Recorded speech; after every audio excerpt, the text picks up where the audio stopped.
Welcome back to the O3 Dropcast, where we cover the offbeat, off-meta Legends of the Armory. I'm Craig, and I'm here with my two co-hosts today, Chris. How you doing, Craig? I'm Chris, otherwise known as Smithel, and I am currently smoking a brisket. And Brice. I'm still Brice, and I own a picture of a toaster. Let's get started.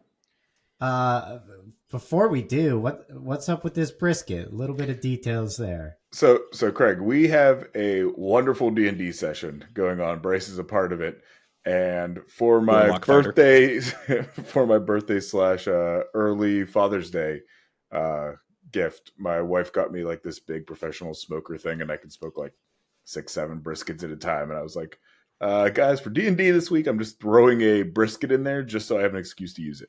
So. Now, can you find a way to incorporate brisket into not the story, but the combat? Like, can you make that? Can you make some brisket the mini? I promise you, I will come up with a way to incorporate brisket and report back. Let Brice report back next week on exactly what happened. If there's not a mimic smoker in some dungeon, I'm gonna be a little mad. All right, so today we're a week away from our local ProQuest scene. We have a doubleheader next weekend that we're getting ready for. So today we're going to talk a little bit about how a ProQuest event differs from an armory, what to expect. And we are also going to talk a little bit about some of the things that we did last week. I'll get us started on that. We had Commoner Night, and it was my second time playing Commoner. The first time I played Vincent, and that didn't go well. This time I played Azalea, and I had so much fun. I loved it. It was it felt great. It felt like I can totally see this being an entry to Flesh and Blood for people. Yeah, we get a lot of people that hate on Commoner, which, I don't understand. I mean, I think that's one of the challenges of Flesh and Blood as a whole, is a lot of people say, hey, CC is the premier format. You should play that, get on it. And I agree. CC is definitely the most complex, well-rounded format of the game. But I'm also somebody that loves Blitz, loves Commoner, loves UPF, all that kind of stuff. And so I think it's a great way to incorporate people and say, hey, if you're new to the game, you don't know what a hero does, but you kind of want to get the flavor of them. It really helps with that. I mean, you can build a deck for like $5 or less. But yeah, I mean, I run a Commoner league. I do a tournament basically every set that comes out. And, we let people come in and play. And normally I hire an artist to give me provide an altar for the main prizing that is based around the set. This time it was a Meowth doing Payday as a gold token, which is fantastic. It's actually up there somewhere. Nice. Still got to get it to the winner. But it is one of those things that Commoner is a great format. It's a lot of fun. And it really lets you kind of come up with unique decks and ways to play the game that you wouldn't have otherwise thought about. Yeah, I remember early on doing things like Brandish and Driving Blade in like my first draft of a Kasai Commoner. And then it was really weird, like, who plays Brandish in anything? Like, what even is that card? And then came in and went 4-0 on Commoner and Kasai. That was not this week. This week I went 3-1. 1-3 in Commoner. I did not have the same my first round opponent, Craig. I did not have the same success with this swing at Commoner because I forgot a very important point, is that Living Legend doesn't exist in Commoner. I just totally forgot that, and I could have been playing OG Kasai the whole time, but was playing new Kasai. And that's not great for Commoner. Not great. Try new things. Try new things and fail. That's my motto. Yeah. But isn't that what's great about it? Is there's a format outside of Living Legend that is really kind of the Wild West for what Yeah. people can come up with, what they can do. I mean, I am a firm believer that if Living Legends as a format doesn't have the bans, doesn't have anything like that. I mean, sure, they're doing stuff with Starvo right now, but if that can exist on the high end of things, I think Commoner should be the exact same thing for the low end of the game. Just any common, anything that exists out there, any rare piece of equipment, let it be legal. Don't touch it. I mean, they're never going to make it like a calling format.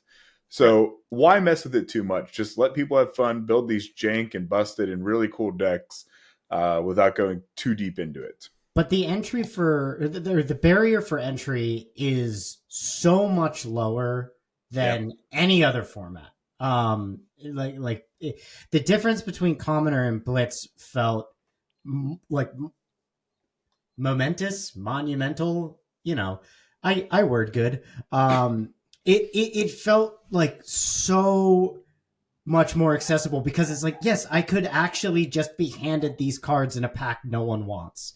And it's still flesh and blood. It still feels high power. It still feels good. You know, I know when a lot of people complain about Magic, they talk about how every Magic card is a novel. Well, Codex of Frailty is not in this format. Like, you know, it's a little bit simpler, but it's still, you get to pick the hero that you vibe with most and play them. And that to me is what Living Legend offers that CC doesn't offer, but I'm not willing to go through the rest of the baggage of Living Legend just yet. Yeah. I'm I'm not ready for that. Fully agree. Starvo and honestly just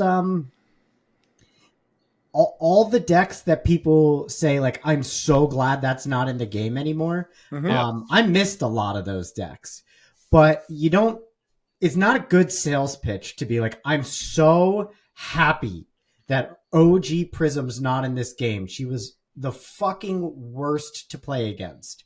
Anyway, would you like to play Living Legend? I'm right with you. I don't see the appeal of let's take all the most busted cards, put it in a format, and let everybody play it. You know, to me, that's not fun. I've said I will never touch, you know, Living Legend format personally. It does not appeal to me in the least. I get that some people love it. Some people have played a lot of Starvo, but I'm with you, Craig. You know, they're out of the game. Certain cards, certain heroes, they all jump for a certain reason. You know, maybe if whenever Dorinthia LLs, if I just really want to play her one night and somebody has a LL armory, maybe, but probably not. Well, it feels like not every Living Legend is the same, though, right? You know what I mean? Like there are heroes that are going to take years and years to Living Legend. There will be heroes that never hit LL. You know what I mean? Like I'm willing to put money on the fact that like the game will have run its course and some heroes will not have hit Living Legend. And by run its course, let's hope that's 20 years down the line. I'm not saying that that's going to be anytime soon, but it still just feels like when you look at how fast Starvo went from like introduction to LL to some of these heroes who, like Dory, is finally starting to get a bump of Living Legend points. Well, I don't know if like how much already, but like that Hatchets build is gonna start to grow her, and it's like this has been around since the start of the game, and it just now hits Living Legend. Like I think there's a difference between the warrior that needed, you know, 10 sets worth of support versus the mistake that was Starvo. And that's why Living Legend format seems a little like that's not my bag. I'm going to petition that Craig makes this week's thumbnail. Brice says the game has run its course. Do you agree? Clickbait. That would be a title, not a thumbnail. And I can see if I can animate Brice saying that. Do it like the South Park, like the Canadian heads that just like da da da da da da. I'll just have you with like a shovel standing over the grave of flesh and blood. You know, cooked, boys, we're cooked. So one of the things that I love about Commoner, obviously I mentioned, is the price of entry. Now, I think that maybe all three of us suffer from the same affliction of when we get into a hobby, we spend too much. We're maybe I'll speak for myself. I bought so much Flesh and Blood the first week I played Flesh and Blood, and I have not stopped. It's insane. It's honestly, it's grotesque. I need help. My family is aware of it, and we're having difficulties talking to each other because of it. I'm, of course, joking because here's my dad calling. I can't answer now. Papa King calling. Papa Poopy. Well, I call him Poopy. But where I was going with this is one of the things we're going to start doing with the channel is some budget decks. And what do you guys think that a budget Katsu deck could cost? So this is what I'm interested in, and whenever you pitch this idea to us, Craig, about you building a budget Katsu deck to try to get people into the game, I really loved it because to me it's saying, can we find a deck? And if we look at a normal Katsu deck, Craig, what would you say? Like a fully blinged out deck, we're talking a couple hundred, right? It's not as bad as most, but if you're saying you got Tunic, you've got CNC, you've got Mask of Momentum. I think those are the most expensive cards. Let's say in Lightning Strike as well. You're looking at around 500. Yeah, I mean, so yeah. On the high end for Katsu is around 500. I'd say it's usually around like 3 to 4. Yeah, that sounds right. I mean, so to me, I'd sit there and say, if I'm looking at a really budget deck, and if you came under this, I would be shocked, and I'd be very, kudos, applause to you, Craig. But to me, I'd say, budget decks anything under $100. Whenever I used to build commander decks for Magic, that was always kind of my goal, was saying I want to stay $100 or less and see if I can still make it competitive. Well, I'll have the video out hopefully sometime this week before the next episode. But I put together a list that I think is strong and honestly fairly competitive. If you don't count cards that cost under $1, it's around like $73. And it runs no legendaries. I mean, it's a Pouncing Lynx build, obviously. That's sort of the premier mask right now. But I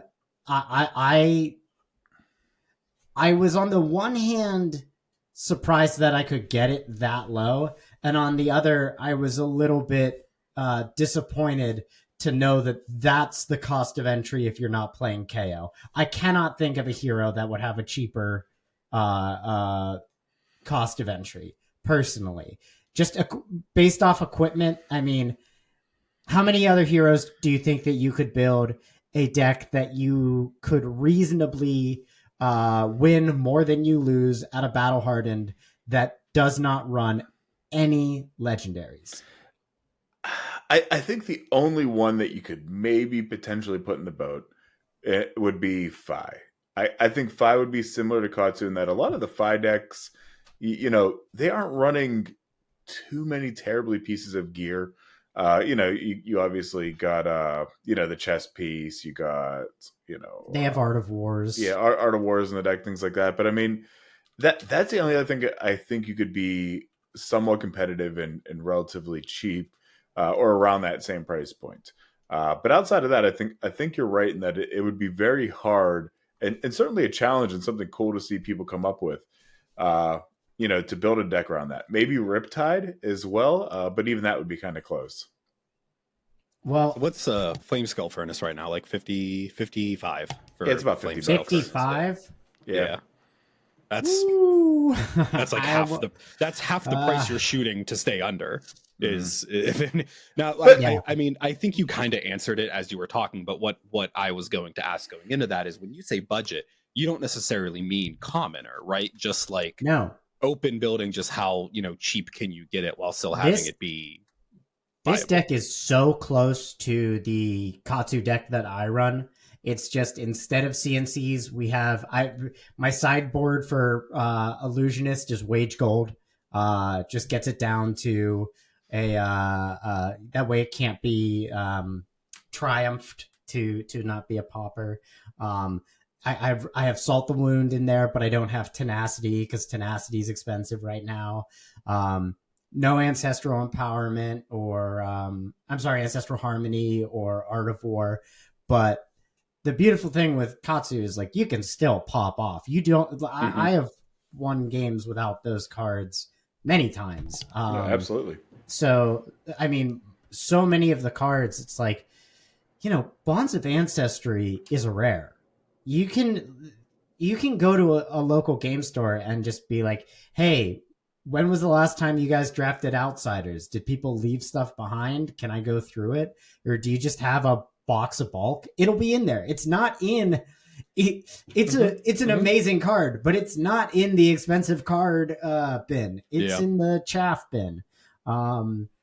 So I was really happy that I was able to put that together, and hopefully I'll get that video out before our next one. And part of what inspired us to do this was in getting ready for ProQuest season.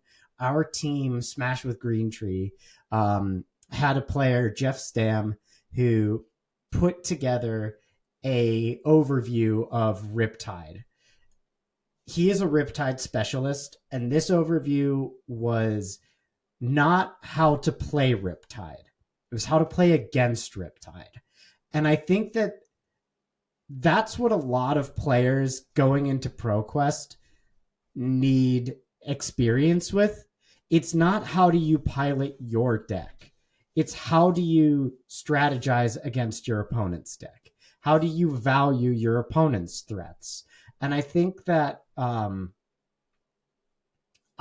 would hope that if anyone is getting together in their local community, trying to start a small team, even if it's just like a, club style thing, and you guys are just talking, if you have anyone who can be a specialist, have them teach you how to play against them. Because that's so much more valuable than just Talishar, hey, looking for Riptide, and then you just play these Riptides and you're like, why am I losing to Riptide? Which I'm a Katsu main, so I have to say it. Riptide has always scared the shit out of me. And I know that now it's like, oh, he's pretty good. Riptide has always been terrifying to me.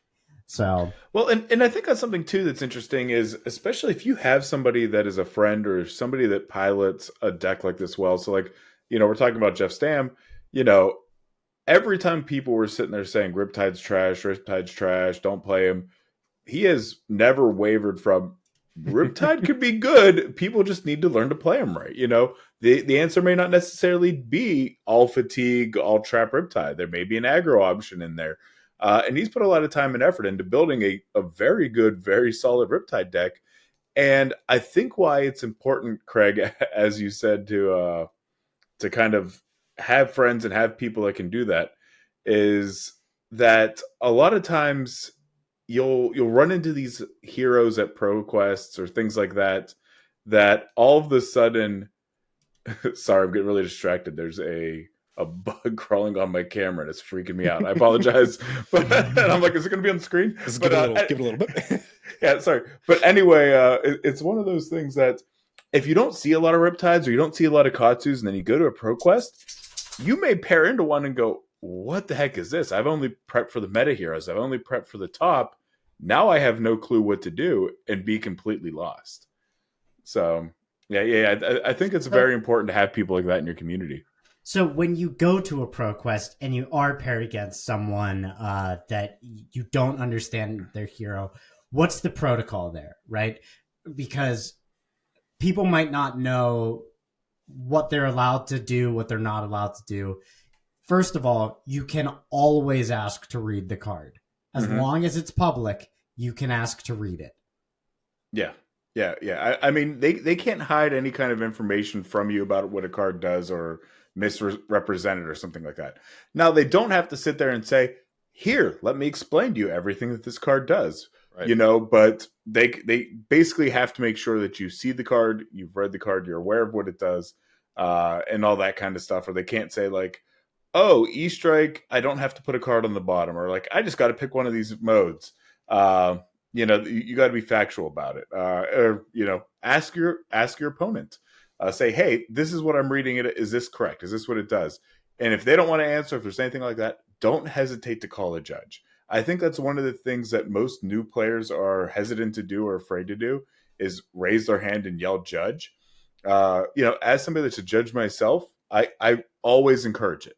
And judges may not always get it right. Normally there's 2 judges on hands or something like that if the event's big enough. But a judge will sit there and answer a question for you. If you don't want to ask a question about what a card does or you're not sure, you can always ask a judge, hey, can we step away from the table so I can ask you this without my opponent hearing? So make sure you take that time. Make sure you read and really understand what the cards do so that you're not in that weird position. I was going to say, basically what always ask a judge. You can always ask your opponent, and that's why the judges are there too. But, additionally, do you think that, like, so when we're talking about, you don't have to tell your opponents, you have no obligation to, like, explain game mechanics to your opponent. Like, right. The assumption is that everybody they're playing, especially at a ProQuest level, knows, how the game works. But do you, as, so you're, as a ninja player, do you announce to your opponent that, like, there's a pending mask trigger on this hit? Like, do you announce your on hit effects as just 3 on hit mask trigger? Or, when they ask if there is an on hit trigger, the way that I say things is I tell them every on hit that exists, because I run.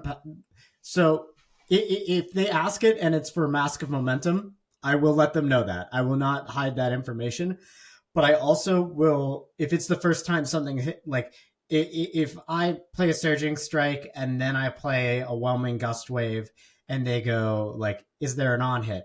Let's say Surging Strike didn't hit. Yes, there's the on hit from Whelming Gust Wave, but I tell them there's Whelming Gust Wave, there's Katsu activation, there's Mask activation, there's Boots activation. Yeah. Those will all trigger. I just tell them those are all triggering.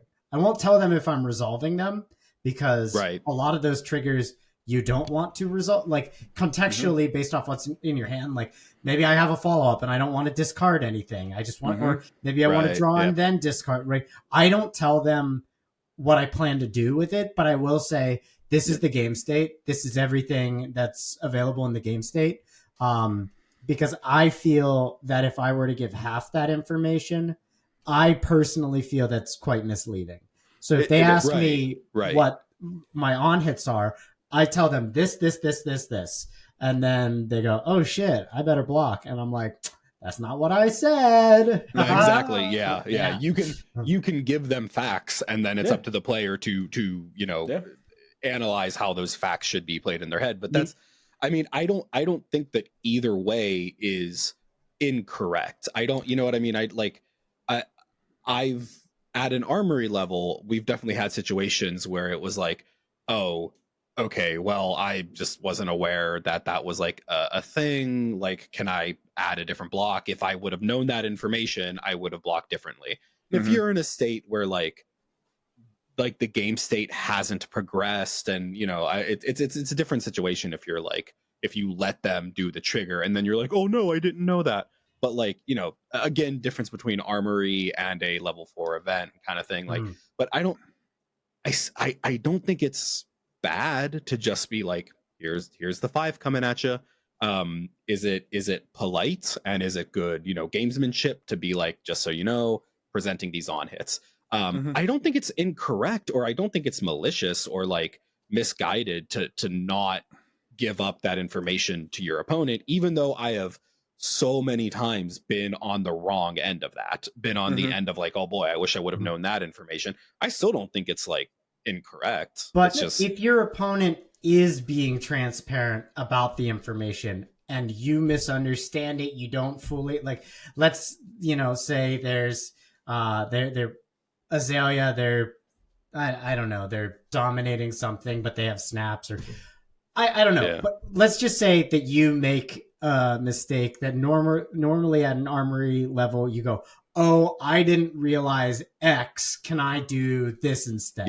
Yeah. At a ProQuest, no one has to say yes to that. Right. I would advise everyone to say no to that. Yeah. It sucks. I had it happen to me. The only ProQuest I ever went to, I think the first round I played, a very talented player who was on Kano, and I didn't understand something. I was, oh shit, can I redo that? And they just went, no. And you have to know that that's not personal. Yeah, The same way calling a judge is not personal. It is just a matter of, we're coming to compete. We want to win, and we're all friends at the end of the day.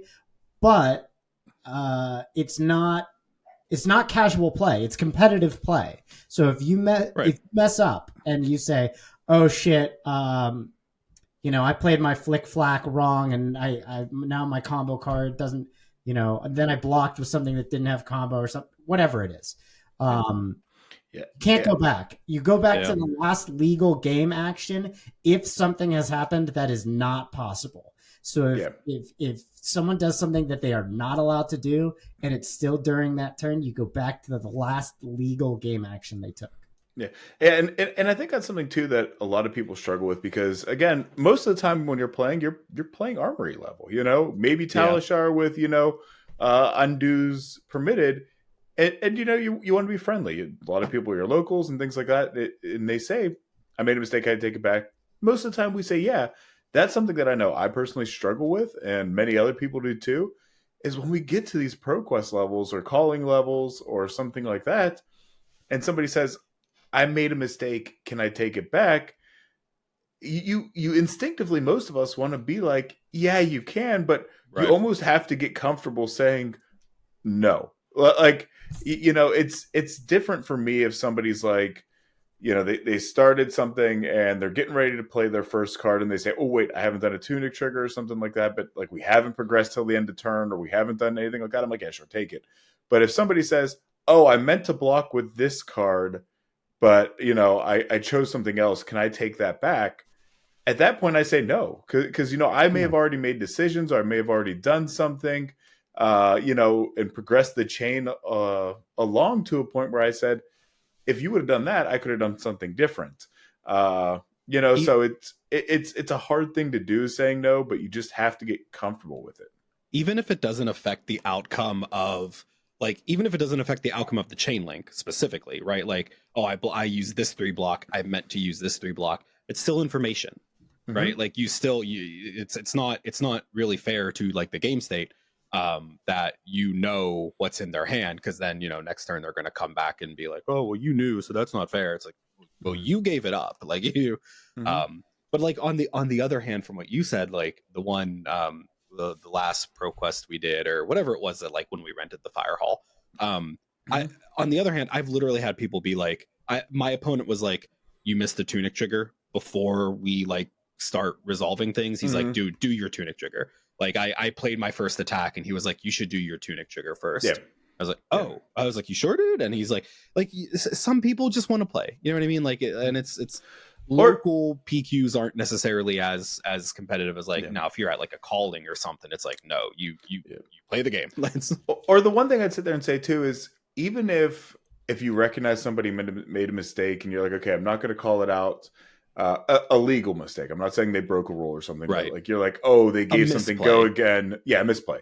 They gave something go again that already had go again or something like that. I've seen a lot of players, say, and I've been on the receiving end of this, at the end of a game saying, FYI, here's where tempo changed.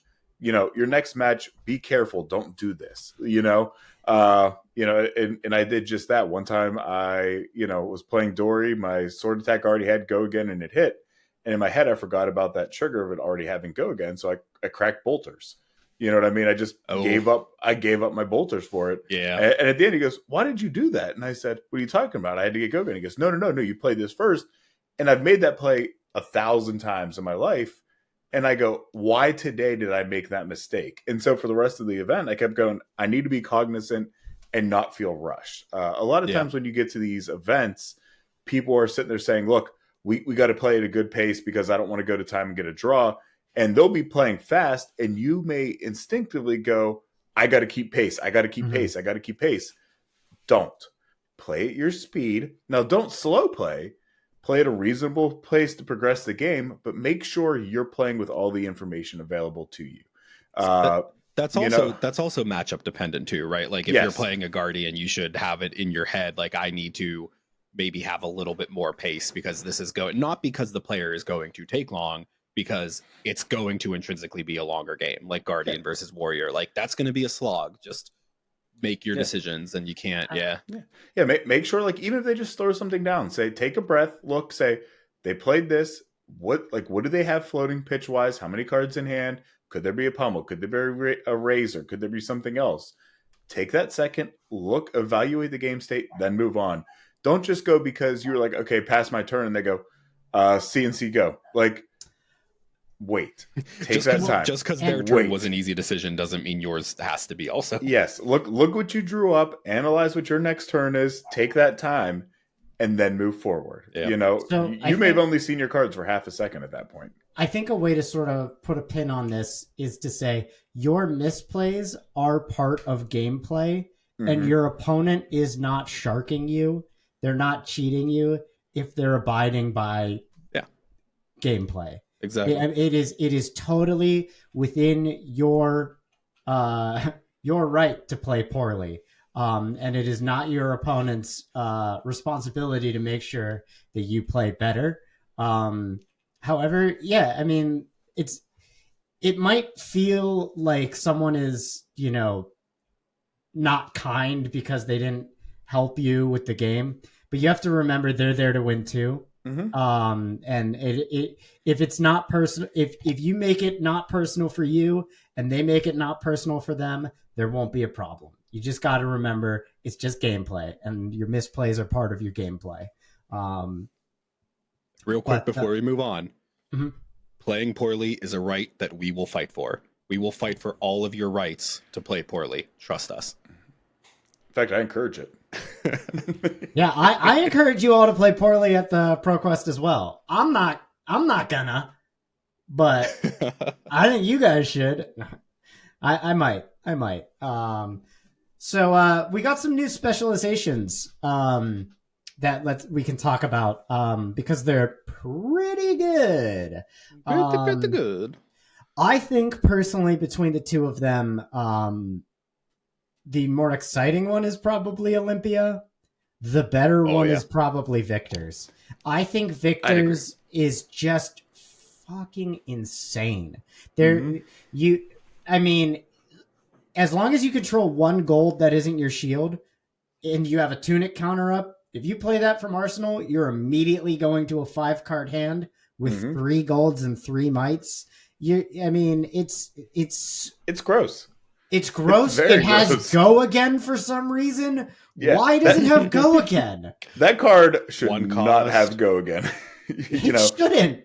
No, not at all. I mean, and again, I think this is, as you said, a very, very good card for Victor. I think it's day one auto include 3F. You just slap this thing down, you're ready to go. So yeah, I think so too, but I do think that it changes the deck quite a bit.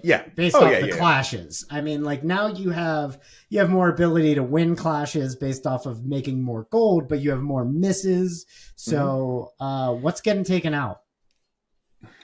You're asking the wrong person, my man. I am terrible at Victor. You want to talk Olympia? We can talk Olympia, but let's talk Olympia. Let's talk the trash man. So yeah, this one I'm really, really excited for. So as we kind of mentioned, I think kind of in episode 1 is I like Olympia a lot. I like Assassins a lot. To me, this reads Olympia, now you're Azuri.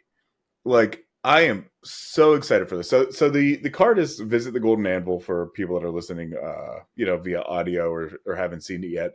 And basically what it says is, hey, as an additional cost to play this, destroy X gold you control, then equip X weapons and or equipment from your inventory.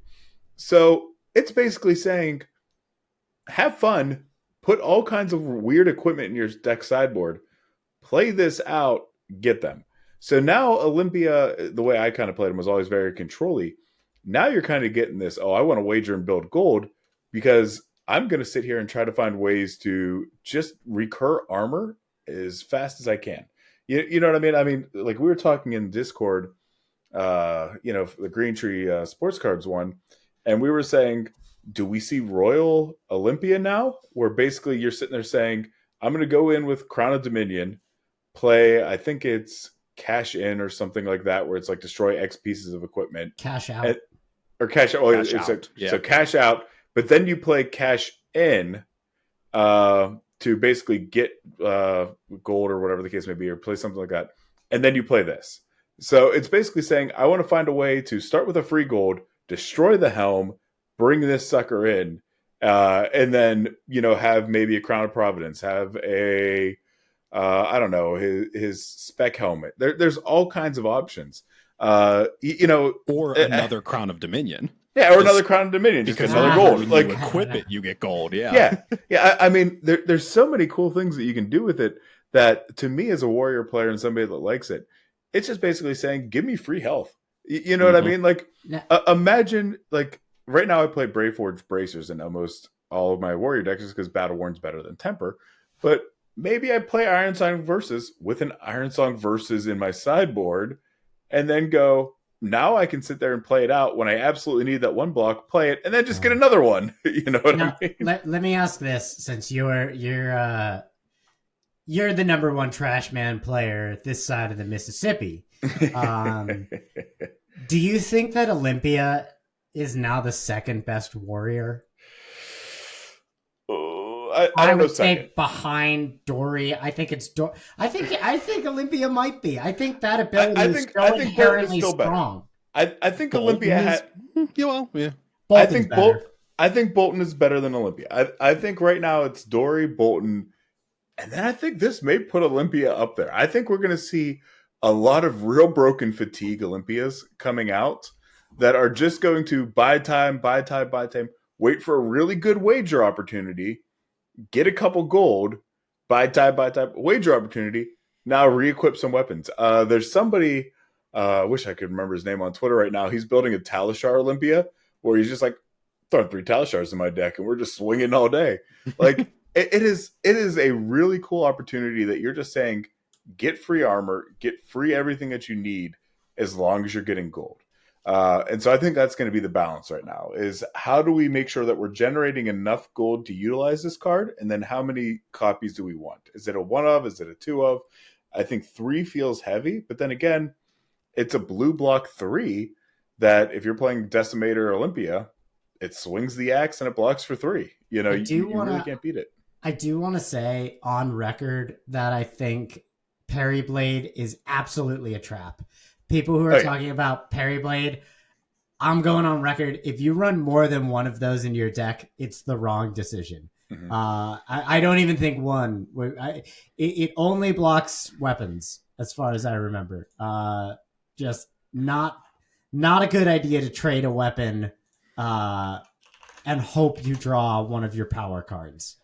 Yeah. Well, so, yeah, I mean, it does. Well, I mean, I guess technically it could block anything, but it only gets the buff to defense whenever it defends a weapon attack. So is it a 0 block, though, or is it it is a 0 block. It's a 0 block. So you okay.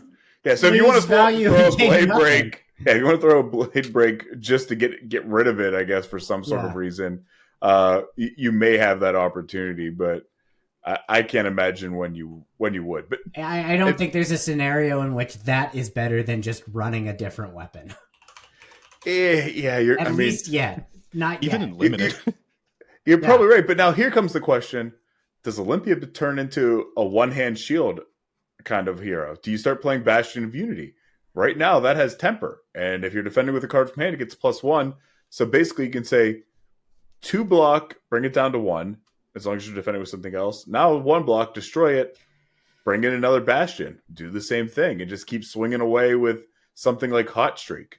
You know what I mean? Foil Bastion right after it was announced, and I was like, "Oh, this is interesting." Good time. Yeah, I mean, I'm really excited to see what people come up with. I always joke saying, like when this was announced, I think the first thing I said is, oh God, somebody please make sure like Charles doesn't see it. Because Charles, in case you don't know, Charles Dunn, fantastic player, probably the best fatigue player that I have ever had the chance to see. Yeah, U.S. national champion. The best person I've ever played against, whenever he was playing Fatigue Oldham. And if there's a way to fatigue something Dunn's gonna figure it out. I mean, we were playing one time in Oldham, and I was Dory. I think I took 10 life off of him, and I was like, I win. This is a win in my book. The fact that I got you down 10 life by the end of the game before you fatigued me, that was enough. So, but yeah, really, really cool card. Really excited for it. We saw some other cards. Maybe we could just briefly talk about them because I don't know if you guys have noticed. My dog thinks he's abused. He's been walking around me trying to get my attention. When I tell you that I spent like all day on a walk with him or throwing the frisbee to him, the second we're done with like any activity, he's like, I'm calling, Child Protective Services. Like it's immediate. Father, help. Why do you hate me? Yeah. He's very needy. He's a good boy though. His name's Chef. He'll make plenty of appearances on the podcast. Hopefully none of them too destructive. But we wanted to go over a little bit of some of these common cards from Part the Mistveil, because they kind of break tradition in a way. These blue cards. So Brice, do you want to go over how these are different from normal cycle of cards? Yeah. When we were getting everything together, this was one that I called out because there's so like as soon as we finished recording episode 2, the spoilers, literally 5 minutes after we finished that episode, all the spoilers started coming in. Last week was a guest, and so we haven't really had a chance to talk about these. I think we're kind of behind on some of them. I mean, there's probably a ton of people talking about them already, even with like all the new Transcend cards and everything.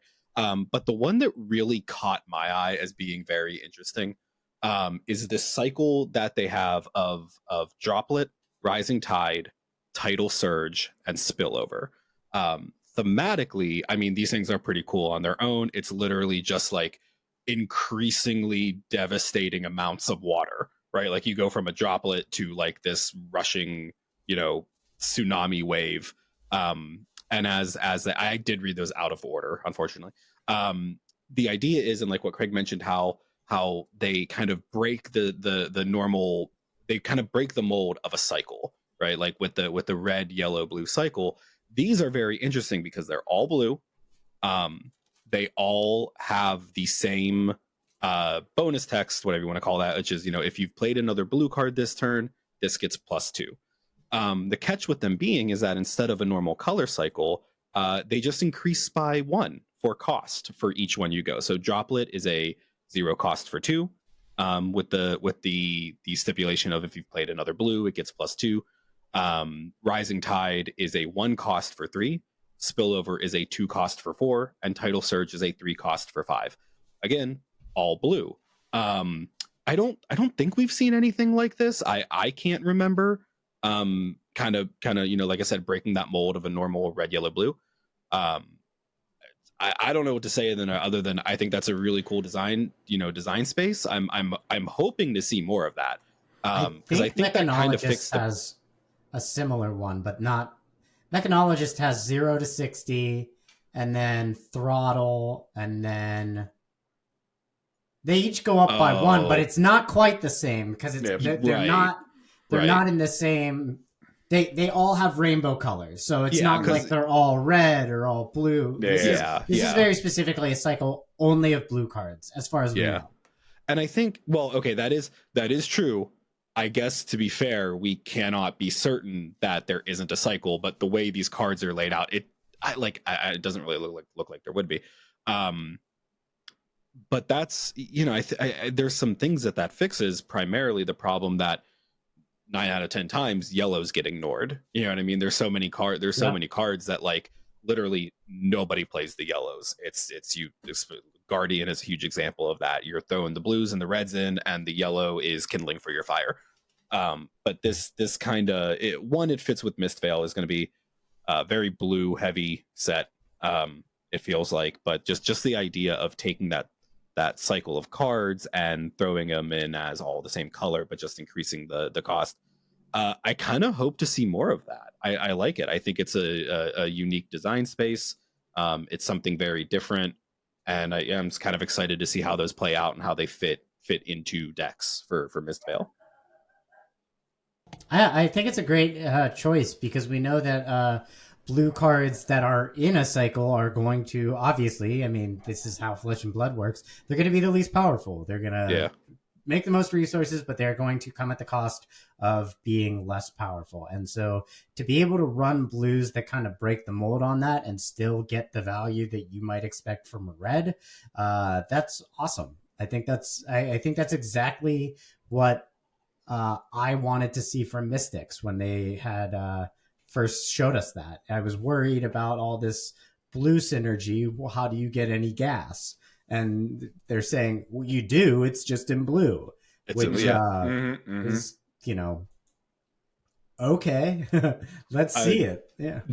Does I when I say do you think, I guess is does the royal you does anyone think that this is going to be a continuing theme? You know what I mean? It's really cool to see this cycle of them, but we haven't really seen too much else about, are there going to be additional cycles of cards that go this way instead of the traditional rainbow pitch? I don't know about the royal you, but the royal poo thinks that this is a cycle I am confident they'll bring back with talents based off of how right now Light and Draconic have clear color identities.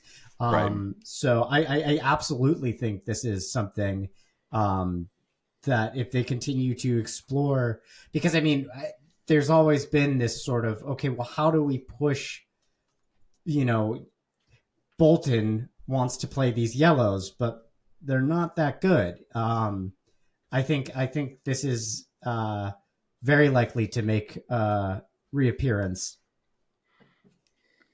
Are we going to look at some of the Transcend cards? There's I'll say there's more than I thought there were going to be, and some of them look very okay. This is the joke. This is the thing I wanted to say.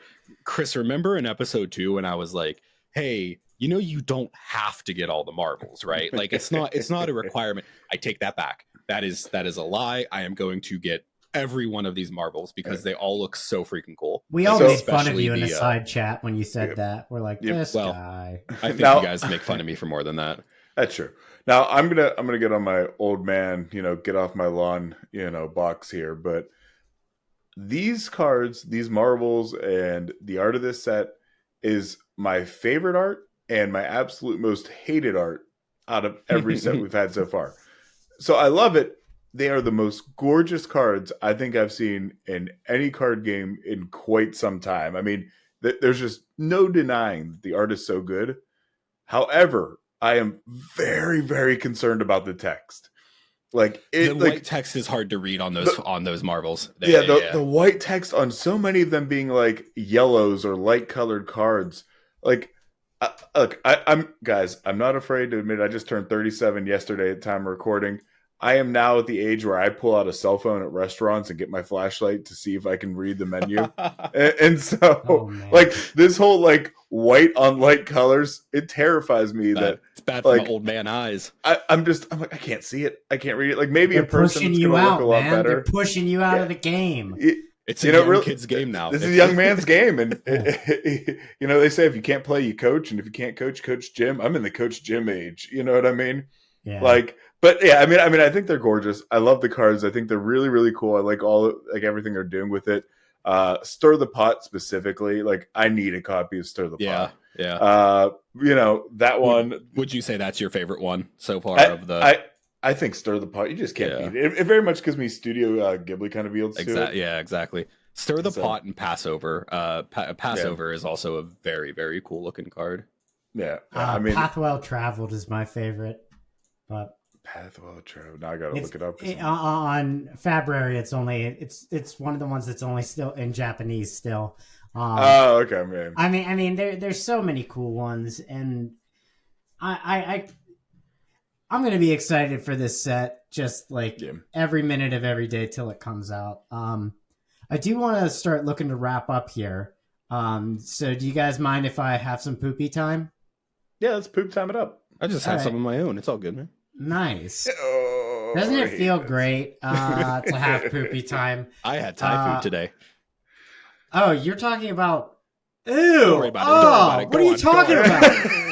Oh, what the fuck? Brice is now removed from the podcast. We're gonna make a very self-important statement to our fans. In like 20 minutes after this podcast goes live, we should have a statement on Twitter that's just like, to our loyal fans. We apologize. Brice will no longer be with the podcast due to creative differences. That's not fair. He created doo-doo anyway. He created his own differences. What? This poopy time is unlike any other because I got you something nice. I got you a little something sweet, a little something for your collection. That's right. We have O3 drop sleeves in, baby. Woo! We're going to do a giveaway. I got them right here for you. They're looking real nice. Oh, these look good. These look really good. So if you want to show up and show out at your ProQuest, all you got to do is subscribe and leave a comment on what your favorite Marvel is from Mistvale, and that has been revealed so far. And next week, on next week's podcast, I will announce the winner. So if you want to have a chance to get your O3 Dropcast sleeves, make sure you subscribe, leave a comment, and hey, while you're at it, would it kill you to leave us a like? You know? Would it? You're already here. You're already doing it. Just throw us a like. Throw us a little like. Come on. You already listened to me talk about very weird stuff. Like, you might as well. You made it past the poop talk. You made it past all the poop talk. It's like a reward for making it this far. Yeah. Well, I think that's all I've got, guys. Are you ready to drop? Yeah, you can go ahead and drop me. Just like I did last night. We're gonna drop after this one. Oh, I'm dropping. That's 2.